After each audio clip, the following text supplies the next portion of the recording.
Hey guys, welcome back to another episode of True Crime with Tiff Klein. This is episode 4. And this week we're going to be covering the case of Brittany Phillips from Tulsa, Oklahoma. Brittany Phillips passed away in 2004, and for 20 years her mother has traveled hundreds of thousands of miles across the country to get justice for Brittany. Again, my name is Tiff. I am a domestic violence survivor. I am also an advocate, and I'm a volunteer for the Gabby Petito Foundation. All because of this has led me to discover Brittany Phillips and want to help with her case. I have had the pleasure of virtually talking to her mother, Maggie Zingman, online, but somehow we did not cross paths at CrimeCon in Denver. I'm not sure how that happened, as I got to meet everybody I wanted, and we just did not get to connect. Hopefully in Vegas, we'll make some time and we'll talk and we'll hug. But this week in particular, I really wanted to cover Brittany's case because Brittany's birthday is this week, October 4th, and the day they buried her was October 4th, 2004. So I wanted to give her that dedication of this episode, and hopefully we'll get some answers and we can help Maggie have some peace. I don't like the word closure because I don't feel like there's ever closure, but give her some peace and let Brittany rest in peace. So as I've discovered, Brittany Phillips, everything's purple. You may have noticed the Caravan that her mom has traveled hundreds of thousand miles with across the country, trying to get justice for her daughter Brittany and to raise awareness and give voices to families of cold case victims. They fight for survivor rights, equal attention for unsolved cases, and awareness for families still searching for answers. Maggie drives a Caravan, and it's literally Caravan to Catch a Killer tours. And there are a few. Their case is called Moms Across Borders. Cold cases aren't dead cases. Don't leave us in the cold.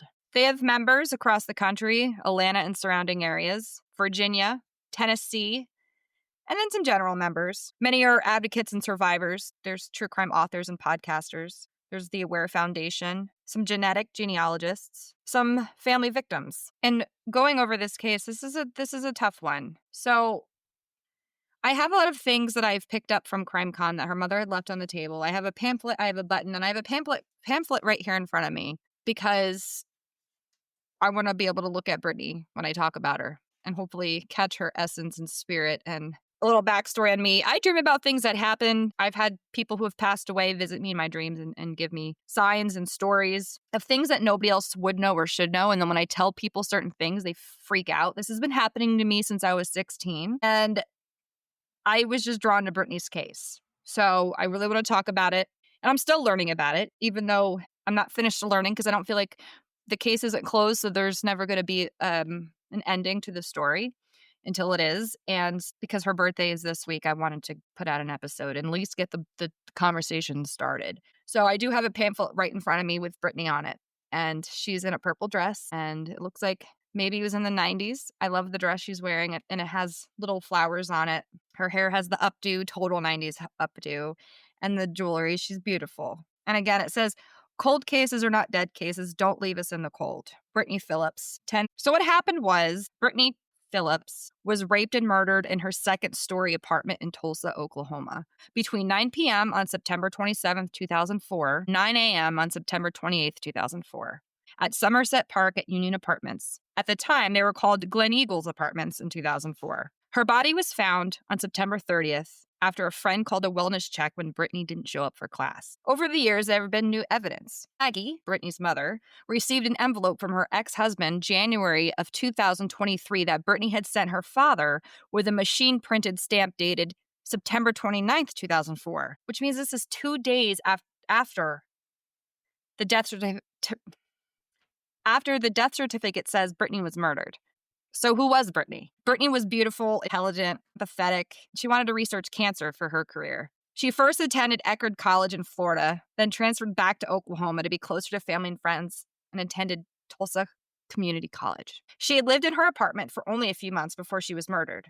She was buried on her 19th birthday, which was August 4th, 2004. You can learn more about Brittany's case on Facebook at /mom.missing.Brittany, on their TikTok page, tiktok.com/caravan to catch a killer, Instagram.com/Brittany Phillips murder, and www.BrittanyPhillipsMurder.net.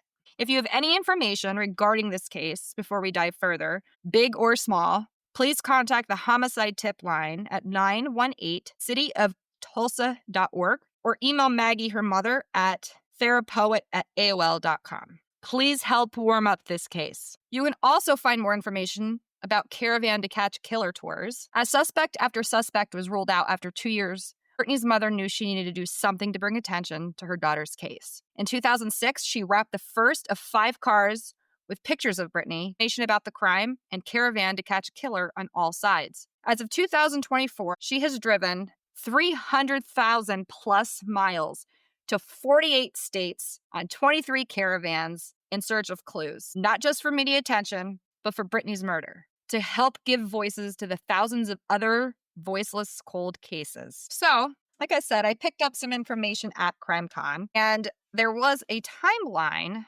on the table that I'm just going to read because I don't feel like there's anything better than getting straight facts to present to people rather than trying to summarize myself and write my own script or bullet points. Why not take what is approved? And this way I know I'm not miseducating people. All right, I had to pause this like 4 times, and I'm going to leave this part in because I feel like this is very important. I don't usually ever have a problem talking, communicating. I work in sales and marketing. I talk for a living, and I don't know if it's Brittany or what, but I cannot get this information out. Every time I go to talk, I stutter over my words. I'm getting tongue-tied. I'm adding S's on words that shouldn't be there. I'm not saying words right. And again, this goes back to what I said earlier. I dream of people who have passed or sometimes pick up their energy, and something is going on where I can't speak right now. So Maggie, if that means anything to you, I don't know if that gives you any type of sign or message, or I cannot speak in clear sentences. I can't speak in English. I'm so tongue-tied right now, and I don't know if it's her.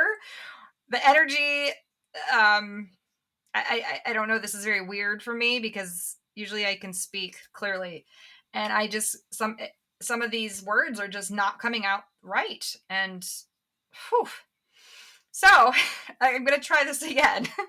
I have the timeline in front of me that Maggie made that breaks down the events of Brittany to the time of her death. And if I keep messing up, I'm just going to keep going because I feel like it's happening for a reason. So I might not sound the most professional, but I'm going to go with it. And maybe you can figure out what is happening. August 2003. Brittany, her mom Maggie, and her best friend Kara drove from Tulsa, Oklahoma to Florida for Brittany's full ride chemistry scholarship. Maggie and Kara drove back to Tulsa, and then Brittany flew home for Christmas and discussed being homesick. May 2004. Brittany came back to Tulsa after freshman year.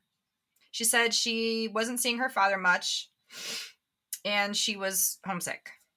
Brittany initially lives with friends since Maggie was not in Tulsa since she was working in McLeod, Oklahoma. Brittany started taking classes at Tulsa Community College, TCC, at South, downtown, and North campuses. She began working at Applebee's, dealing with some harassment and possible exposure to business travelers, and then later Cheddar's. August through September 2004. Brittany stops working mid-August due to a trip to visit her friend Kim near Padre Island, who was assaulted months before. She asked for support and was there for about 5 days. Maggie did not know why Brittany went there until 2013 when Brittany's friend Kim told her. Kim's perpetrator was not identified. Could he have followed Brittany back to Tulsa? Maggie and Brittany find an apartment, which was then called Glen Eagles, 9407 East 65th Street, number 3216, after extensive search and checking on PD websites. Back in 2004, this area and apartment was considered safe by all reports. Brittany's upstairs second-story apartment faced the back of the complex with a storage unit business behind a very insecure fence. There were no cameras at the time except one, which erased a 24-hour loop. The apartments right next to the high school Brittany attended for 4 years never heard of any bad reports of Glen Eagle. Maggie buys a home after staying in Chandler, Oklahoma during weekdays, working at Mabel Basket Correctional Center. Brittany visits Maggie in Chandler every other weekend. They buy a car from a man in a trailer park near McLeod, Oklahoma. And the original detective, Jeff Felton, interviewed this seller. September 27th, 2004. Brittany was at North Campuses, and she was feeling ill all day with sinus issues. So she decided not to go to her 7:30 class in the evening, and she sees her brother Josh in the cafeteria. She leaves school with her friend Lydia to go to the urgent care on 31st Street and Memorial, Central Tulsa. So she calls Maggie, her mom, around 8:30 at night, frustrating that she had to wait 2 hours and didn't get to see anyone. So her mom said to come home to Chandler this weekend and we'll find a doctor for her. Brittany allegedly drops her friend Lydia at her apartment and then goes to Bank of America ATM near apartment 71st and 169 and then home. Maggie and Britt last talked when she called upset about urgent care at 8:30 p.m. On Tuesday, September 28th, Maggie called Brittany in the evening but got no answer. She really wasn't that concerned because she knew Brittany had late classes on Tuesdays and Wednesdays. At this time, it was unknown if Brittany was alive, and it was also unclear on if she showed up to class. The last ping on her phone was sometime between 9 p.m. on September 27th, 2004, and 8 a.m. September 28th, 2004. On Wednesday morning, September 29th, 2004, Maggie called and left a message for Brittany, thinking she was late for class, so no worry. Thursday, September 30th. Maggie calls Brittany again and leaves a message, but now not so sure about her being late for classes, this time stating, "I know you're okay, but please call me." Brittany would sometimes not return her phone calls for 3 to 4 days, so it was quite unusual. September 30th, 2004. Maggie doesn't know, but Lydia stops by after her classes and finds an odd light on the door, opens, and calls father, the past district attorney in North County. He states call TPD for wellness check, and they both do that. From 10 to 11 p.m., 2 chaplains, officers notified Joshua, her brother, because they don't have Maggie's new address in Chandler. On October 1st, 2004, at 1 a.m., one Lincoln County sheriff, amid raging thunderstorm, knocked on Maggie's door in Chandler, and Maggie was expecting a friend delayed by storm driving from Chicago. So he asks if she is Maggie Zingman. He hands her an inch-sized piece of paper and states, "You need to call this detective. Your daughter has been murdered." And he left. From September 30th, 2004 to October 1st, 2004, Jeff Felton, PD at the residence, body identified by license. Body was sent to ME before Maggie arrives. Jeff observes swabs being taken. The swabs were not listed in obtained ME report in 2023. On October 1st, 2004, between 3 and 5 a.m., Maggie drives with a friend, and then they part ways from Chandler to Tulsa. When she arrives, she's surprised to find that Brittany is already taken to ME. 7 a.m., Jeff Felton arrives, asks about any missing items, discusses common access to the attic through the trapdoor in the closet to all 4 upstairs apartments and roof for wire, cable, etc. Autopsy was done in October 2004, which states sexually assaulted, strangulated, or suffocated. ME states he thinks it occurred between 9 p.m. ME is for medical examiner. He thinks it occurred between 9 p.m. on September 27th, 2004 to about 8:30 a.m. on September 28th. Due to the last contact with friends and Maggie, and there's nothing that shows any swab notes or body temperature, what the food looked like, this was recently digested. relatives, maintenance, teachers, school personnel, and why, right after media attention during second anniversary, apartments changed the name to Somerset Park at Union, when it was previously called Glen Eagles, where she was killed, but under the same management. This next section is very important. It's about the medical examiner report. October 14th, 2004, not exact date, 10 days after he returned home from funeral, that she sent every year from him to send to her grandfather. He never told me until January 2023. Okay, so this must be the letter that was mailed after September 27th, the day that they anticipated that Brittany passed away. And it was postmarked with the stamp that was printed out that day on September 29th. So this could change the whole day and time that Brittany was taken. And Maggie's ex-husband, Brittany's father, did not give Maggie this information until January of 2023. It had a kiosk-made stamp on it, meaning when you buy the stamp, the machine prints a stamp with the date, time, and origin on an adhesive piece of paper, and it was dated almost 2 to 3 days after the time of death. Up until 2012, Detective Jeff Feltham, head of homicide Mike Huff, Vic Ranginaldo, Mike Nance, Chief Jordan, kept everyone in the loop, educated about criminal justice, and by 2012, Jeff Feltham has probably looked about 2,000 suspects, which is what inspired Caravan to Catch a Killer tours in 2007. All still in touch, but not allowed by TPD to help. Tulsa Police Department.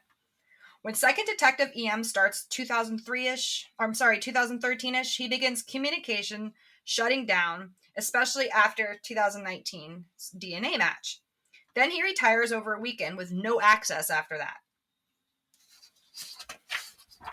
This is where the story twists and turns.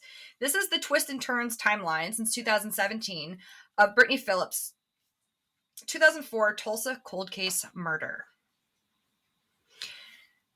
Here we learn how after the first DNA profile identified by CeCe Moore is not addressed, and new DNA still in analysis does not match first profile.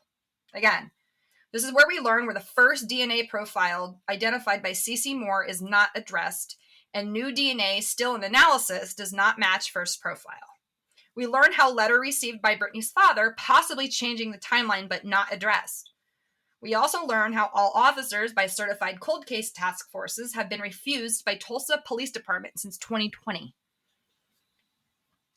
Going back to 2017, 13 years after Maggie pushing since 2013, the Tulsa Police Department sends DNA profile from blood and semen from the same person found on the bed, but not in Britt, to Caravan to create phenotype sketches released in January.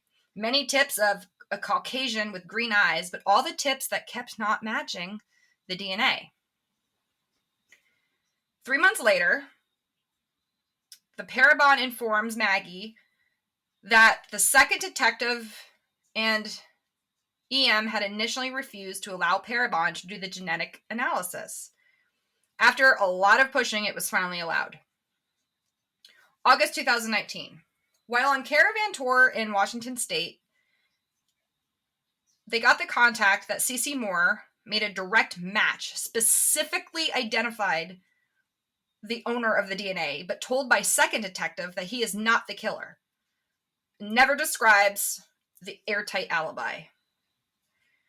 Then they return home to Tulsa to discover that the TPD refuses to acknowledge the DNA match, and it just says tip received from picture, and that the suspect was ruled out.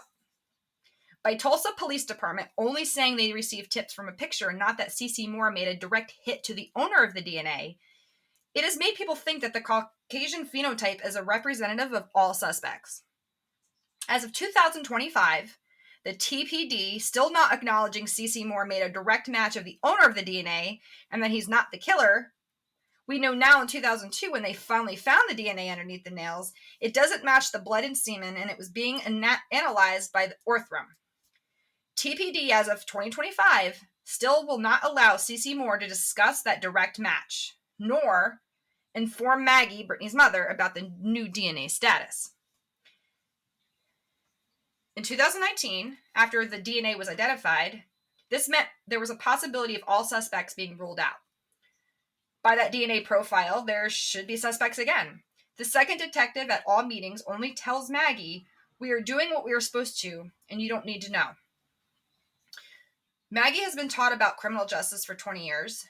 She knows the ins and outs of information, but she's had total communication shutdowns. And this has continued through 2025. In 2020, Maggie receives a $6,000 donation from Murder Squad to send for more DNA testing. The second detective plans to send back to Caravan. Then 6 months later, with paperwork, it was still incomplete, and the second detective retired. And it is months before the ideas are sent to Ortham. In 2021 and 2022, there's discussion that began with the TBD by Tulsa head sheriff Regalato's cold case task force to look at Brittany's cold case, and Cheryl McCollum of Cold Case Investigative Research Institute Atlanta also offers assistance. But in 2023, the TPD shuts down all communication of possible assistance, and as of September 2025, refuses and continues to offer the help and also refuses to acknowledge why. January of 2023, Maggie is told by her ex-husband that he has a letter from Brittany that was sent to him that he received 10 days after the funeral in October 2004. Given to the police within days, and as of 9/20/25, no communication about this envelope, no contact by the TPD with the ex-husband. This next part is of special importance. Again, as I mentioned earlier, there was a kiosk-made stamp on the letter that was mailed that shows 2 to 3 days after the suggested medical examiner gave Brittany a death date. This is a stamp printed on adhesive paper that has time, dates, and a place of purchase printed on the stamp. As of September 2025, there's still no communication on an envelope. There's no status of a DNA, no updates provided by the Tulsa Police Department. Ortham cannot professionally tell Maggie a status. The TBD continues to refuse offers by cold case task forces and will not discuss why any communication on cold case assistance has been shut down. Specifically, Tulsa Cold Case Task Force under Sheriff Regalato, who was a past detective with the TBD, and Cheryl McCollum's Cold Case Investigative Research Institute. TPD will not acknowledge Maggie's emails, except for maybe every 5 to 6 months. They do not return her calls, and they will not let her bring any support to any meetings. The states that she must have their victim advocate in a meeting or not allowed to meet.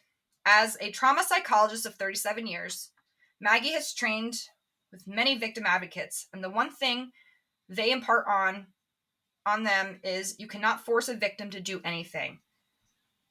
TPD rules of must have victim advocate is TPD CYA, not for the victim. Many communication refusals with current chief existed for almost 8 years under him being the deputy chief for years, and it is his trickle-down effect. That is the information that I have. That is where we're at with the Brittany Phillips case. Again, her birthday is October 4th, born in 1985. She was buried on October 4th, 2004. So we are in the 20-year mark, and I feel horrible for Maggie. It seems very fishy that she's not getting the information she wants. They're not giving her any updates. This stamp was dated 2 to 3 days after they suggested Brittany passed away. So Maggie is just traveling across the country, hitting crime cons, hitting conventions. She's all over the internet, driving over 300,000 miles to get her daughter's case solved and to help be a voice for other voiceless victims. I couldn't imagine having a child get raped and murdered and all you're looking for is simple answers from the police department and the DNA profiling centers, and you're not giving any updates, any information. You're left out in the dark. It seems to be happening a lot more, and the way technology is today and DNA tests are today, there really is not an excuse. This goes back to like the JonBenet case. I mean, there's cases are being, the yogurt shop murders just got solved, and cases from 50, 60 years ago are getting solved because technology has advanced so far, but you can't find the killer of JonBenet, and you can't use the DNA that made a match from CeCe Moore to arrest a suspect for the murder of Brittany Phillips.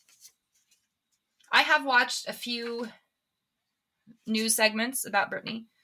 I read a few articles, but I feel like the information in my hand that I picked up from her mother at CrimeCon is the most safe and accurate information I could get my hands on. Again, October is Domestic Violence Awareness Month. If you see something, say something. If you know something, say something. Her mother made a post today about it being 20 years, and all she wants is people to speak and start talking. And I couldn't imagine what it feels like to go 20 years without having any kind of lead or honing in. Today, Maggie had written on the Brittany Phillips Facebook page. Again, that's facebook.com/mom.missing.Brittany. She says, please, all I want for Brittany's 21st angelversary is for those who call themselves her true friends to finally, after many years, please share what you know about her life. I have given you 20 years of allowing you to step away from it. But now as I hit 70, it's more important as people are trying to tell her the whole story, if people are trying to develop her story. They need you because they can't tell a full story and get people to be drawn in if only what they share is what only I know. People think nobody cared about her, so they won't care. I've left you alone for 20 years because I understand the grieving process takes time. But if you truly loved Brittany, it is actually healing for trauma to walk through, not away from it. Please, please, please help share her story if people contact you. This was as of October 1st, 2025. She said, I know those of you willing to share, so I've also given them your names. I will keep doing this even if I run out of money, but I can't keep doing this without those who knew her sharing what they know.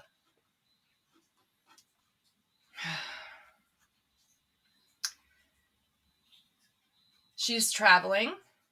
It looks like she was posting some old videos of Brittany. And of course, 2004 and earlier, we didn't have the cameras taking videos. So she did post a few photos on Facebook. She is a mother that's never giving up. And she was recently in Nashville. And I saw her in Denver. You couldn't miss the van. The van was sitting outside the parking lot, and it was so purple. I loved it.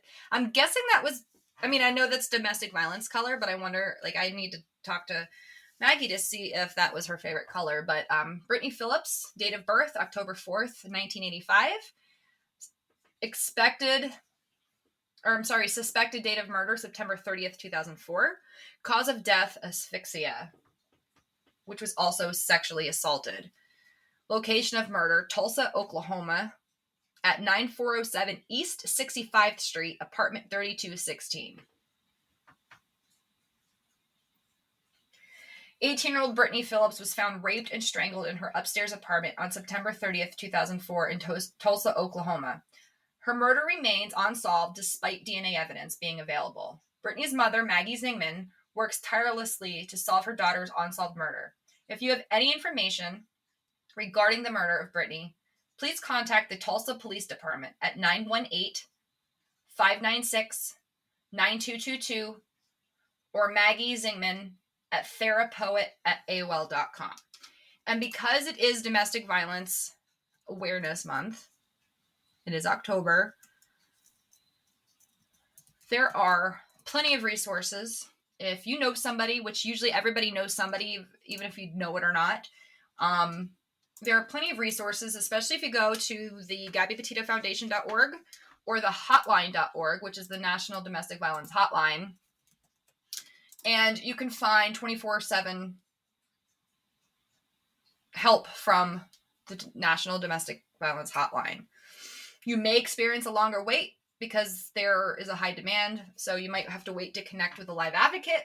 And if you are unable to wait safely or aren't ready to call, you can chat or text, but you can search their directory of local providers section at any time for resources and support in your specific area. So you can call 1-800-799-SAFE. You can chat live. You can text the word START to 88788. And you can also use AI chat. It's their domestic violence informed compassionate AI chat. Ruth can help when you're unable to reach a live advocate. To speak to a live person, you can call, chat, or text a live advocate. You can also visit the GabbyPetitoFoundation.org. There are many ways to find out the resources and find help, regardless if it's safety planning, how to support victims, National Domestic Violence Hotline, National Center for Victims of Crime, the RAIN, which is the National Sexual Assault Hotline, domesticshelters.org, international resources. There's a ton of information, but if you are in immediate danger, please call 911, please. If you know something, say something. If you know somebody, don't judge them. Stop shaming the victim and shame the abuser. Be an ear. Do not judge. Be a safe space. Again, this Saturday, October 4th, will be Brittany Phillips' birthday and the day that her mom buried her. Cold cases are not dead cases, so do not leave them in the cold. No tip is too small.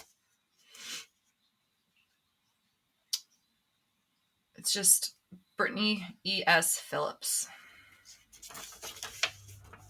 Again, Brittany was a beautiful, intelligent, empathetic person, and she just wanted to research cancer for her career. That's great. So, if you haven't already, please follow Brittany Phillips' mom on Facebook. The account is under Brittany Phillips, but you will see a profile of her with the van. It's purple that says Caravan to Catch a Killer. If you've had the pleasure of meeting Maggie and learning about Brittany, please let me know in the comments, or you can follow me on Facebook at Tiff Klein and True Crime with Tiff Klein.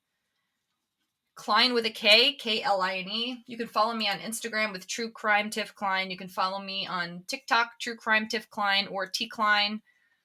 You can also find me on YouTube. I haven't really built that up yet, but Facebook, Instagram, TikTok, Tiff Klein or True Crime Tiff Klein. And Klein is with a K. I would love to hear some feedback, and please wear purple in the month of October for Domestic Violence Awareness Month. And please just be a voice if you can. And remember, you can get out. You can. There is hope. There are resources. But make a safety plan. The most dangerous time to leave is, well, when you leave is the most dangerous time, because that's usually when most lives are taken in a domestic violence relationship. So have a safety plan. Stash money away. Tell one person that you can trust and confide in. And visit the National Domestic Violence Hotline online, the hotline.org, GabbyPetitoFoundation.org, and you can find so much help. You can, if you're unsure if you're being abused, you can identify abuse. You can find local resources, plan for safety, get an interactive safety plan. So again, that's the National Domestic Violence Hotline at thehotline.org, 1-800-799-SAFE. And next week, I will be covering another cold case. This will be about Alexandra Loudster. Hope for Allie. You may recognize that case. I'm going to learn about that one and talk about it.